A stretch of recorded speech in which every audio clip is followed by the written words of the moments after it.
Mətbuat Şurasının İdarə Heyətinin üzvü Müşfiq Ələsgərli ilə müzakirə edəcəyik. Müşfiq müəllim, xoş gördünüz. Xoş gördük. Müşfiq müəllim, indi cəmiyyətdə ziddiyyətli fikirlər var. Bir tərəfdən düşünülür ki, bu cür halların qarşısının alınması fərdi məsuliyyətdən keçməlidir. Yəni, insanlar artıq həmin zəkaya sahib olmalıdır ki, bu addımlara yol verilməməlidir. Milli mentalitetə ziddir, əxlaq normalarına ziddir. Digər hallarda isə düşünürlər ki, bunun qarşısını yalnız cərmələrlə almaq olar. Siz necə düşünürsünüz? Təşəkkür edirəm. Həqiqətən kifayət qədər aktual bir məsələdir. Əslində, dediyiniz halların hər biri mövcuddur və bütün istiqamətlər üzrə iş gedir ki, sosial şəbəkələrdə baş verən negativlərin qarşısını alsınlar. Konkret olaraq dediyiniz məsələlər bir gedir media savadlığının artırılmasıdır. Yəni, insanların müəyyən qədər o informasiya istehsalı, paylaşımı, bacarıqları, təsəvvürü olmalıdır ki, burada həm özü negativ informasiyalar yaymasın, həm də paylaşılmış negativ informasiyaların təsirinə düşməsin. Yəni, media savadlığı bütün bunları özündə ehtiva edir. Amma bu yalnız negativlərin aradan qaldırılması üçün atılan bir addımlardır. Məsələ oradadır ki, bu cür maarifləndirmə amilləri, media savadlığının artırılması yalnız o təsadüfi xətaların belə deyək, təsirindən çıxmaqdır. Adamdır, yəni dünya görüşü kifayət qədər deyil, yaxud da ki, informasiya savadlığı kifayət qədər deyil. Ola bilər ki, bir yanlış xəbəri yaya bilər, yaxud da ki, alıb təsirinə düşə bilər. Burada sən onu maarifləndirməklə bunun təsirindən qutara bilərsən. Amma məsələ oradadır ki, həm klassik mediada, həm də indi sosial şəbəkələrdə yayılan həm dezinformasiyaların, saxta xəbərlərin, eyni zamanda ictimai əxlaqa zidd o çağırışların, informasiyaların çoxu təsadüfdən yaranmır. Yəni, bunların böyük bir hissəsi şuurlu şəkildə istehsal olunaraq qoyulur. Məsələn, baxın, indi son vaxtlar bizdə 2024-2025-ci illərdə bəzi o hüquqi ölçülər götürüldü bəzi şəxslər haqqında. Məsələn, nə edirdilər? Tutaq ki, mərc oyunlarının reklamını aparırdılar, onu nümayiş elətdirdilər. Nə edirdilər? Az yaşlı uşaqlarla bağlı məktəb uşaqlarında tutaq ki, o yanlış meyllərin təbliğatı ilə məşğul. Bu təsadüfən yaranan bir məsələ deyil. Yəni, bunlar şuurlu şəkildə bu işlə məşğul. Burada artıq o hüquqi məsuliyyət məsələsi, belə deyək ki, işə düşməlidir. Yəni, kimlər ki, təsadüfən bu cür proseslərə qoşurlar, onları maarifləndirmək lazım çəkilsin. Kimlər ki, bunu dəfələrlə təkrar edirlər və şuurlu şəkildə edirlər, təbii ki, bunlar haqqında da hüquqi ölçü götürməlidir. Siz bayaq təqdim eləyəndə orada bu giriş hissəsində yaxşı bir məsələni qeyd elədiniz, bu son vaxtlar müzakirə olunur. Baxın, orada məsələn, bir yerdə 50 manatlıq cəriməni tətbiq edilir, bir yerdə 500 manatlıqdır. Hələ onun davamı da var. Məsələn, bəzən çıxır bu 2000 manat həbs müddətinin də müddətə. Niyə görə bunlar? Yəni, sadədən mürəkkəbə doğru. Əgər ilk dəfə adam xəta törədirsə, bu cür ictimai əxlaqa zidd olan, belə deyək ki, bir məhsul yayırsa, material yayırsa, yaxud da ki, yanlış çağırışlar edirsə, ona əvvəlcə xəbərdarlıq olunur. Sonra ikinci dəfə təkrarlansa, yüngül bir xəta ilə, məsələn, cəza ilə, belə deyək ki, belə aradan qaldırılır. Yox, əgər adam eyni hərəkətləri təkrarlayırsa və bunu vərdişə çevirirsə, özü üçün peşə çevirirsə, təbii ki, onda artıq ikinci dəfə cəzanın məbləği qalxır. Məsələn, 500 manata o saxlanılmanın da müddəti 1 aydan 2 ay qədər. Yox, yəni eyni hərəkət təkrarlayırsa, artıq cərimənin, belə deyək ki, məbləği qalxır, 2000 manata qədər o saxlama müddəti də artır. Yəni, niyə bu mərhələləri qoyulub? Bu, təcrübədən irəli gələn şeydir ki, bəzi sosial şəbəkə istifadəçiləri var ki, dediyimiz kimi, bu problemləri şuurlu şəkildə həyata keçirlər. İstər uşaq əməyinin istismarıdır, uşaqlara qarşı zərərli informasiyaların yayılmasıdır, istər ümumi ictimai əxlaqa zidd məsələlərin yayılması və s. Bunlar çox təəssüf ki, bəziləri tərəfindən, yəni planlı şəkildə, düşünülmüş şəkildə həyata keçirilir ki, buna qarşı da təbii hüquqi ölçü götürülməlidir. Əslində, vaxtımız varsa mən davam edeyim orada. Həm də Müşfiq, rahat belə deyək də, qazanc mənbəyi kimi də baxırlar. Məsələn, biri məsələn, uşağını qoydu yanına, hər hansısa bir deyək ki, videonu təqdim etdi və yaxud da bir canlı açdı. Artıq görürlər orada bir qazanc var baxış sayı da çox alır, artıq necə deyirlər, adət halını alır o şəbəkənin insanları üçün. Onlar bir neçə istiqamətdən təbii ki, gəlir götürürlər. Ən yüngül forması sizin dediyiniz məsələdir. Məsələn, tutaq ki, YouTube-da paylaşırsa, bunun baxış sayı artırsa, həmin o YouTube-un administrasiyasının özündən müəyyən bilirsiniz ki, o 100 mini keçəndən sonra baxış sayı və s. müəyyən gəlirlər əldə edirlər. İkinci, özünün yanlış işini reklam edir. Amma ən pisi odur ki, onlar insanların niyə bu şeyi paylaşırlar? Təbii ki, o prosesə cəlb edib, onların həm də ya özlərini, ya əməklərini, ya adlarını hansısa bir formada istismar etmək. Yəni, bu məsələlər də vardır. Əslində, bilirsiniz, bu məsələlər uzun müddətdir ki, qanunvericilikdə mövcuddur. Və indiki dəyişikliklərin mahiyyəti odur ki, qanunvericilikdə artıq həmin bizim əvvəlki qanunlarda mövcud olan müddəaların həm də sosial şəbəkələr üçün tətbiqinə başlandı. Baxın, məsələn, bu istər əxlaqa zidd məsələlər olsun, istər uşaq hüquqları ilə bağlı olsun, istər digər məsələ ilə bağlı. Bu hələ 2017-ci ildə bizim informasiyalaşdırma və informasiya mühafizəsi haqqında qanunun 13-cü maddəsində daxil edildi ora. Əlavələr olundu ki, onlayn informasiya resurslarında məhdudiyyətlərin, belə deyək ki, yayımına məhdudiyyət qoyulan informasiyaların yayımına bağlı məsuliyyət hisslərdir. Yaxud da ki, təhqir və böhtanla bağlı hələ 2013-cü ildən bizim məsələn Cinayət Məcəlləsinin 147-148-ci maddəsinə əlavələr olunub və s. Amma məsələ oradadır ki, indi baxırsan ki, bax, bizim əslində dövlət bu məsələlərə humanist yanaşdı. Məsələn, hələ 2017-ci ildə dediyimiz kimi qanuna əlavə dəyişikliklər edildi və bu cür yayımlara məhdudiyyət qoyulduğu, qadağan olduğu bildirildi. Və bunun ardınca çox uzun müddətki maarifləndirmə işi aparılır ki, adamlar bilsinlər ki, bu belə deyək ki, yasaqdır. Amma bunu bilə-bilə də artıq belə deyək ki, o xətaları törədirlərsə, deməli, indiki dəyişikliklər artıq o xətalara yol verməyə görə cəzanın növlərini təyin edir. Əslində dediyimiz kimi, bax, bu məsələlərin sosial şəbəkələrdə yayımı, istifadəsi qadağan idi, qanun qadağan edildi. Amma onun məsuliyyət yükü nə idi? Yəni, qanunu pozarsansa, hansı hallarla üzləşirsən, o məsələlərdə deməli, indi konkretləşdirmə gedir və Cinayət Məcəlləsinə kifayət qədər dəyişikliklər edilir. O, təkcə informasiyalaşdırma və mühafizəsi haqqında qanunda deyil. Məsələn, bizim elə media haqqında qanunda da 2023-cü ildən və 2025-ci ildə 2 dəfə 14-cü bəndə əlavələr edildi. Məsələn, müəyyən bu tip məsələlərdə yayıma məhdudiyyət qoyulması ilə bağlı. Digər bizim qanunlarda da belə uyğunlaşdırma aparılır. Amma təəssüf ki, dediyimiz kimi, bəzi insanlar var ki, bəzi sosial şəbəkə istifadəçiləri bax, bu cür problemlə yol açırlar, qanunları tapdalayırlar və bunun da nəticəsi olaraq indi belə məsələlər ortalığa çıxır.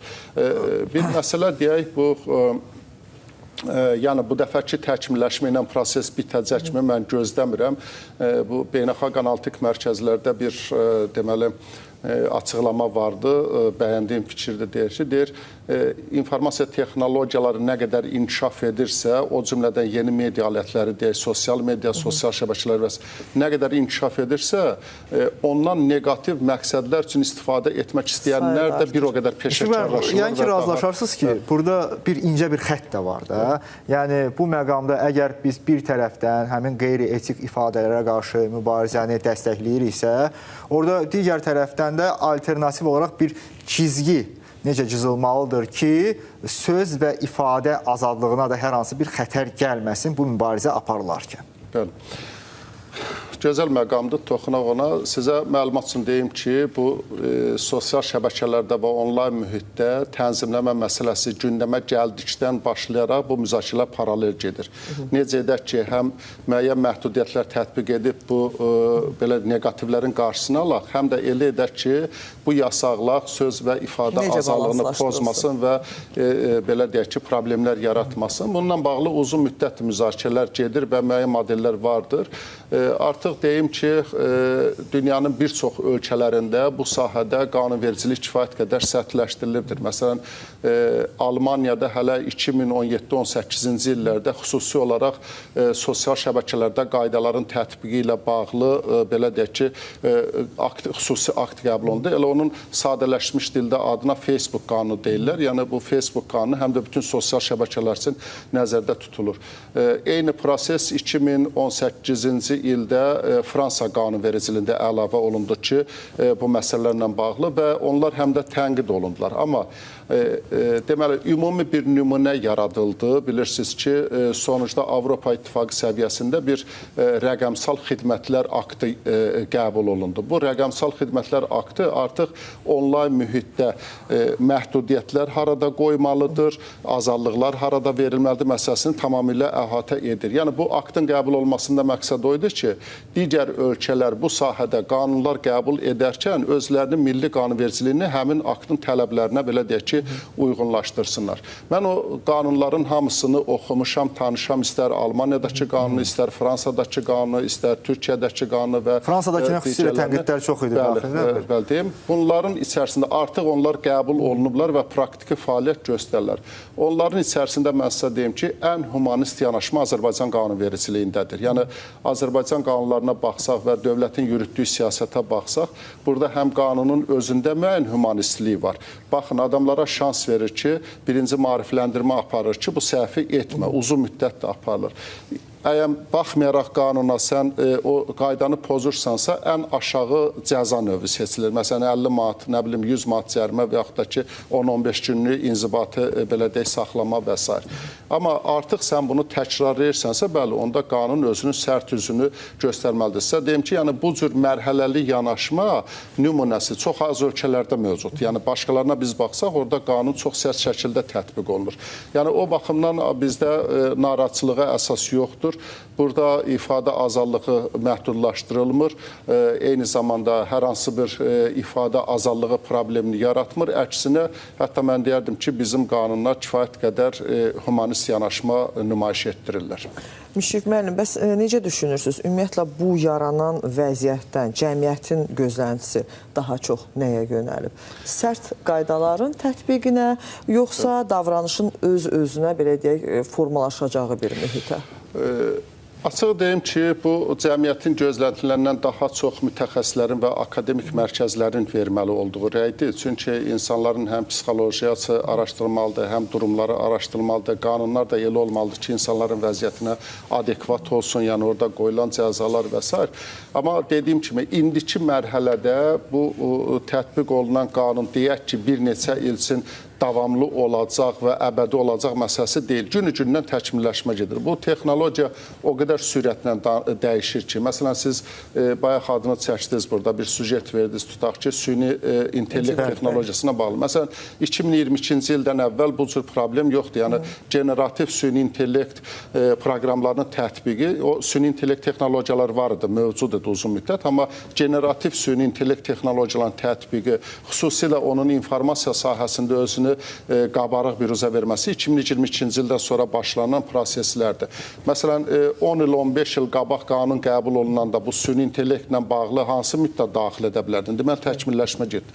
O baxımdan da vəziyyət dəyişdikcə, texnologiya inkişaf etdikcə problemlər üzə çıxır və bu problemlərə də adekvat olaraq qanunverici tənzimləmə olmalıdır.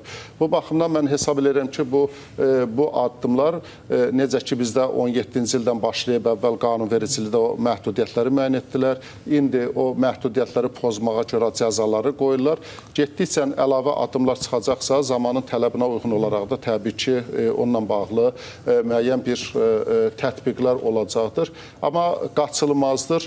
Yəni, biz özümüz də sosial şəbəkə istifadəçisi, biz hər birimiz görürük ki, sosial şəbəkələrdə sanki bir informasiya terroru yaşanır. Həqiqətən də informasiyanın bütün o çərçivələri bu 1000 illər boyu formalaşmış və son 200 il ərzində o dünyada standartlaşmış ənənələr, prinsiplər var ki, bugün sosial şəbəkələr onun hamısını dağıdır. Məsələn, prinsiplər vardır ki, məsələn, nifrət nitqi, tutaq ki, mediada qadağandır. Biz bunu jurnalistlər olaraq bilirik və 100 illərdir ki, bu şeylərə vərdiş vermişik, gəlir.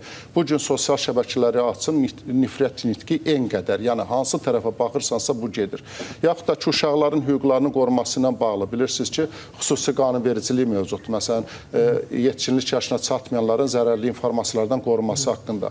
Bugün açaq sosial şəbəkə hesablarını, yəni bu qanun demək olar ki, bu qanun demək ki, prinsiplər özləri belə deyək ki, ayaq altına alınır və tapdalanır. Uşaqlarla bağlı nələr baş verdiklərini biz orada görürük. Bütün sahələrdə təhqir, böhtan, dezinformasiya yayımı, bilirsiniz, indi qanun olmasa və sərtləşməsə qarşısını almaq da mümkün deyil. Məsələn, mən sizə indi son statistikanı deyim. Bilirsiniz, indi hal-hazırda dünya əhalisinin təqribən 67% bugün sosial şəbəkə istifadəçisidir. Az rəqəm deyil. Yəni, artıq belə deyək ki, bunun informasiya dövriyyəsində payı, ümumi informasiya məkanında sosial şəbəkələrin payı 50%-dən çoxdur. 67% az rəqəm deyil. Azərbaycanın özünə baxaq, sosial şəbəkədə istifadəçilərin sayı artıq 70%-dən çoxdur ümumi əhalinin. Bunların hamısının dünya görüşü, bunların hamısının təfəkkürü, xarakteri eyni deyil ki, hər kəsən bir dünya görüşdədir və azad zonadsa mən nə istəsəm edə bilərəm deyilən bir yanaşma var və təbii ki, qanun sərtləşməsə bunun qarşısında almaq mümkün deyil. Təşəkkür edirik. Çox sağ olun, təşəkkür edirik ətraflı cavablar üçün və maraqlı müsahibə üçün. Mən təşəkkür edirəm.